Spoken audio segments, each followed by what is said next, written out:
बहू का 9वां महीना। सुमित्रा जी की बहू रितु प्रेग्नेंट थी और अब उसकी प्रेगनेंसी का 9वां महीना चल रहा था। रितु का पति देवेश उसका काफी अच्छे से ख्याल रखता था, लेकिन प्रेगनेंसी अपने आप में ही एक अलग ही वक्त होता है जब एक औरत कई तरह के बदलावों से गुजरती है। शरीर के साथ साथ उसके अंदर बहुत सारे इमोशनल चेंजेस भी आते हैं और रितु इन सब चीजों से गुजर रही थी। इसीलिए कई बार वो बहुत परेशान हो जाती थी।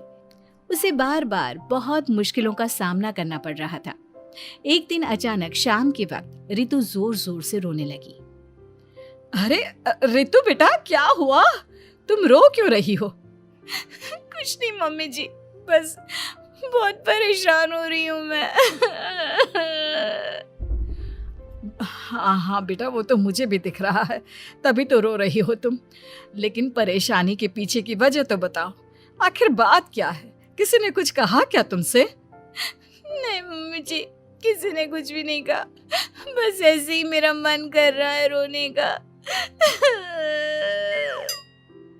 अरे बेटा, ये क्या बात हुई? रोने का मन कर रहा है? अरे तुम माँ बनने वाली हो, अगर इस तरह रहोगी ना तो बच्चा भी रोने वाले नेचर का पैदा होगा। तो फिर मैं क्या करूं मम्मी जी? मुझे बता अपने दिल की बात, मेरे साथ शेयर कर कि क्या परेशानी है। वो क्या है ना मम्मी जी, मैं अपने पेट की तरफ देखती हूँ ना तो अजीब सी घबराहट होती है। अरे लेकिन क्यों बेटा? तुम्हारे पेट में तो तुम्हारा आने वाला बच्चा है, इसे देखकर तुम्हें खुश होना चाहिए। मम्मी जी वो क्या है ना, मेरा पेट इतना बड़ा हो गया है, शरीर की हालत ऐसी हो गई है तो सोच सोच कर डर लगता है कि मैं कभी फिर से पहले जैसे स्लिम और ब्यूटीफुल हो पाऊंगी क्या। अरे बेटा, ये तो कुछ दिनों की बात है, सब कुछ बिल्कुल पहले जैसा हो जाएगा। कुछ दिनों के बाद तुम्हें चिंता करने की कोई जरूरत नहीं होगी। रितु, क्या हुआ? तुम बार बार करवटें क्यों बदल रही हो? रात की 2 बज रहे हैं, सो जाओ ना अब। देवेश, नींद नहीं आ रही है, मैं ठीक से सो नहीं पा रही हूँ। अरे ये क्या, तुम तो उठकर बैठ गई। इस तरह बैठे बैठे पूरी रात बिताओगी क्या? क्या करूं देवेश, पेट की वजह से जैसे ही लेटती हूँ अजीब सा लगने लगता है, ठीक से सो भी नहीं पाती। तुम एक काम करो, अपने पेट के बगल में एक तकिया लगा लो, तुम्हें ठीक से नींद आ जाएगी। वो भी करके देख लिया, अब तो लगता है जब तक बच्चा इस दुनिया में नहीं आएगा मैं ठीक से सो भी नहीं पाऊंगी। रितु, बच्चा आने के बाद कौन सा चैन की नींद सो पाओगी? कम से कम अब तो आराम कर लो। तुम सो जाओ देवेश, मैं बैठे बैठे ही अपनी नींद निकाल लूंगी। और फिर कुछ दिन के बाद सुमित्रा जी के घर पर कुछ परिचित लोग मिलने के लिए आते हैं। मम्मी जी, आप उन लोगों के साथ बैठकर बातें करिए, मैं सबके लिए चाय बना देती हूँ। अरे नहीं नहीं बेटा, मैं कर लूंगी, अभी तुम्हारी तबीयत ठीक नहीं है ना, तुम आराम करो। अरे मम्मी, घर के छोटे मोटे काम तो मैं करती हूँ ना, चाय बनाने में कैसी प्रॉब्लम? अच्छा ठीक है, अगर कोई परेशानी नहीं है तो बना दो चाय। अरे ये क्या बात है सुमित्रा जी, आप तो दादी बनने वाली हैं। हाँ जी, बस ठीक ठाक तरीके से मेरा पोता या पोती इस दुनिया में आ जाए तो चैन हो जाए। सही कहती हैं बहन जी, एक औरत के लिए ये वक्त बहुत मुश्किल होता है। वैसे बहू की तबीयत तो ठीक है ना? हाँ हाँ, तबीयत तो ठीक है, बस ऐसे ही थोड़ी बहुत परेशानी है जो इस वक्त होती है, उसी से गुजर रही है। पहली बार माँ बन रही है ना, कभी कभी परेशान हो जाती है। सुमित्रा जी रिश्तेदारों से बात करती है और उन्हें काफी देर हो जाती है। रिश्तेदारों के जाने के बाद, अरे रितु बेटा, तुम अभी तक किचन में काम कर रही हो? मैंने तुम्हें मना किया था ना, इतनी देर खड़े रहने की क्या जरूरत थी? मम्मी जी, वो मुझे लगा रात के खाने में देर हो जाएगी, इसलिए मैं साफ उधर बिजी थी तो मैं खाना बनाने लग गई थी। अरे बेटा, तुम तो बिल्कुल कुछ भी नहीं समझती, जरा अपने पैरों की हालत तो देखो। हाँ मम्मी जी, मुझे भी ना पैरों में बहुत भारीपन लग रहा है। ये भारीपन नहीं है, ज्यादा देर खड़े रहने की वजह से तुम्हारे पैरों में सूजन आ गई है। आप कमरे में जाकर आराम करो, चलो। और सुनो, अपने पैरों के नीचे ना तकिया लगा लेना, सर के नीचे मत लगाना, ठीक है? अपने कमरे में जाने के बाद यार ये प्रेगनेंसी भी कितनी अजीब चीज है, कभी रोने का मन करता है, कभी हंसने का। घर में सब मुझे बहुत प्यार करते हैं, लेकिन प्रेगनेंसी की जो प्रॉब्लम्स मैं फेस कर रही हूँ वो मैं किसी को नहीं समझा सकती। ये सब कब ठीक होगा? और फिर एक रात अचानक रितु नींद में उठकर बैठ जाती है और अपने पूरे शरीर पर खुजली करने लगती है। देवेश की आंख खुलती है और वो रितु को इस तरह खुजली करते हुए देखता है। अरे क्या हुआ रितु, तुम ठीक तो हो ना? पता नहीं क्यों देवेश, लेकिन अचानक से पूरे शरीर में खुजली हो रही है। दिखाओ जरा मुझे।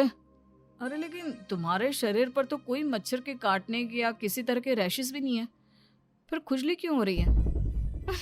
लगता है ये भी प्रेगनेंसी की कोई नई प्रॉब्लम है। अरे अरे परेशान मत हो, मैं मम्मी को बुला कर लाता हूँ। सुमित्रा जी के आने के बाद अरे क्या बात है बेटा, इस तरह क्यों खुजली कर रही हो? अचानक से क्या हो गया तुम्हें? मम्मी जी ऐसा लग रहा है जैसे सर से पैर तक पूरे बदन में मच्छरों ने काट लिया हो। अरे लेकिन इसमें रोने की क्या बात है, चुप हो जा, सब ठीक हो जाएगा। हाँ मैं बहुत परेशान हो गई हूँ, बस अब जल्दी से बच्चा इस दुनिया में आ जाना चाहिए ताकि मुझे इन सारी प्रॉब्लम से मुक्ति मिले। ऐसा नहीं कहते रितु, माँ बनना तो दुनिया की सबसे बड़ी खुशखबरी है और ये सारी परेशानियां तो सबके साथ होती है। जानती हूँ, लेकिन फिर भी क्या करूँ, रात को सो नहीं सकती, कभी पेट भर के खाना खा लेती हूँ तो उल्टी करने का मन करता है, ज्यादा देर खड़ी हो जाती हूँ तो पैर में सूजन आ जाती है, ज्यादा देर बाहर घूमने भी नहीं जा सकती वरना टॉयलेट की प्रॉब्लम। ये सब कब ठीक होगा? कुछ दिन और बीत गए और अब तक रितु का 9वां महीना खत्म होने का वक्त आ गया था। अब हर दिन रितु बस यही सोचती थी कि उसका बच्चा इस दुनिया में आने वाला है। हाँ, वो बात अलग थी कि वो कई तरह की इमोशनल चेंजेस से गुजर रही थी और फिर एक दिन अचानक, देवेश मुझे ना चाउमीन खाने का मन कर रहा है। अभी रात के 12 बजे? अरे रितु, इस वक्त चाउमीन कहाँ से लेकर आऊंगा मैं? किसी होटल में फोन करो ना, कोई तो डिलीवर करता होगा ना इतनी रात को। नहीं नहीं रितु, इतनी रात को कोई डिलीवर नहीं करता, तुम कल खा लेना, मैं कल तुम्हारे लिए लेकर आऊंगा बस। नहीं, मुझे अभी खाने का मन कर रहा है, मुझे अभी खाना है। अच्छा अच्छा ठीक है, एक काम करो, मैं किचन में जाकर तुम्हारे लिए मैगी बना कर लाता हूँ, क्या पता उसे खाकर तुम्हारा मन ठीक हो जाए। हाँ ठीक है। देवेश रितु को मैगी बनाकर खिला देता है, लेकिन अगले दिन अचानक से रितु की तबीयत खराब हो जाती है। क्या हुआ है बहू को? बेटा तूने कुछ उल्टा सीधा तो नहीं खा लिया ना?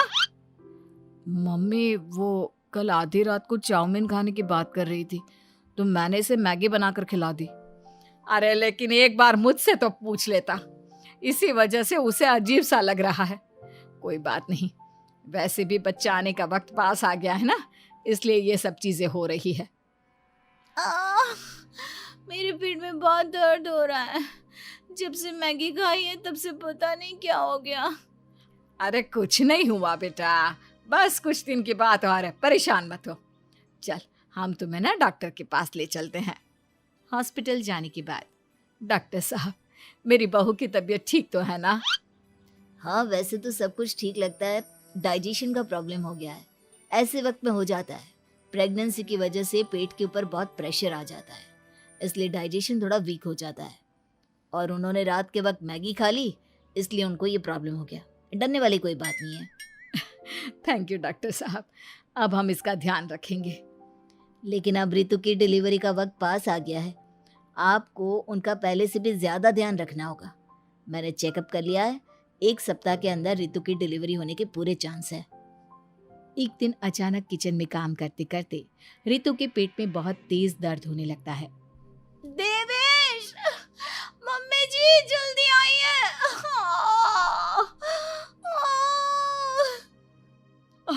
अरे क्या हुआ बहू, क्या हुआ तुम्हें? बहुत दर्द हो रहा है मम्मी, मेरे पेट में बहुत तेज दर्द हो रहा है, मुझसे खड़ा भी नहीं रहा जा रहा। इधर आ जाओ रितु, मैं तुम्हें बेड पर लिटा देता हूँ, सब ठीक हो जाएगा। बेटा, मुझे लगता है इसकी डिलीवरी का वक्त पास आ गया है। अब हमें रितु को हॉस्पिटल ले जाना होगा। वैसे भी डॉक्टर ने कहा था कि 1 सप्ताह के अंदर डिलीवरी कभी भी हो सकती है। मुझे बहुत दर्द हो रहा है, ऐसा लग रहा है जैसे मैं मर जाऊंगी। प्लीज मुझे बचा लो देवेश। अरे रितु, घबराओ मत, ऐसा कुछ नहीं होगा। हॉस्पिटल पहुंचने के बाद आप जल्दी से रितु को एडमिट करवा दीजिए और आप लोग बाहर वेट करिए। नहीं, मुझे बहुत दर्द हो रहा है। रितु, समझने की कोशिश करो, सब कुछ ठीक हो जाएगा। रितु को लेबर पेन शुरू हो गया था और वो काफी तकलीफ से गुजर रही थी। एक बच्चे को जन्म देते समय औरत जिस तकलीफ से गुजरती है उसे सिर्फ वही समझ सकती है। रितु की तकलीफ को देखकर देवेश भी काफी इमोशनल हो गया था। रितु को इस तरह चीखते देखकर उसे बहुत दुख हो रहा था, लेकिन आधे घंटे के बाद जब डॉक्टर अपने हाथ में रितु और देवेश की छोटी सी बच्ची को लेकर आया तो रितु के चेहरे पर स्माइल आ गई। रितु, ये देखो, तुम्हारी और मेरी नन्ही सी बेटी। ये तो एकदम परी की तरह दिखती है। दिखेगी क्यों नहीं, एकदम तुम पर गई है ना, इसलिए। लेकिन मम्मी, उसकी नाक तो मेरे जैसी है। अच्छा ठीक है, नाक तुम रख लो, बाकी सब मेरे जैसा। देखा रितु, तुमने कितनी तकलीफ सही, लेकिन उस तकलीफ के बदले तुम्हें भगवान ने ये छोटी सी परी दे दी। और ऐसा सब औरतों के साथ होता है। तुमने बहुत हिम्मत रखी है बेटा, और इसका नतीजा आज हमारे सामने है।